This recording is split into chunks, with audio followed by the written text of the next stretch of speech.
बिस्मिल्लाहिर्रहमानिर्रहीम। अस्सलामुअलैकुम वीवर्स, आप देख रहे हैं सिरात मुस्तकीम सऊदी न्यूज़ चैनल।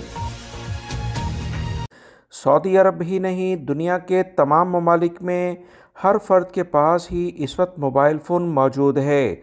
ये मोबाइल फ़ोन किस कदर ख़तरनाक साबित हो सकता है, इस वीडियो में आपको कुछ अहम इतलात शेयर की जाएंगी, लिहाजा वीडियो मुकम्मल देखिएगा ताकि कोई भी शख्स किसी बड़े हादसे से बच जाए और कीमती जानें बच सकें।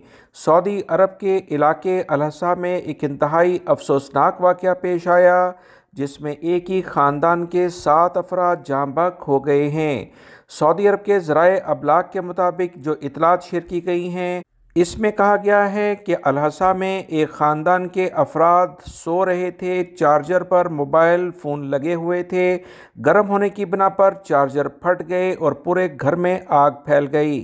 सरबराह ख़ानदान और ख़ातून खाना ने आग बुझाने की कोशिश की मगर दोनों ज़ख्मी हो गए और कमरे में सोए हुए बच्चे जहरीला धुआं सूंघने की बिना पर जाँ बहक हो गए हैं। इन्ना लिल्लाहि व इन्ना इलैहि राजिऊन। सऊदी अरब के शहरी दिफा की जानिब से कहा गया कि जैसे ही इन्हें आग लगने की इत्तला मिली, फौरी तौर पर मुतअद्दिद टीमें मौके पर पहुंचा दी गईं, मगर इस वक्त तक दम घुटने से 7 अफराद जाँ बहक हो चुके थे।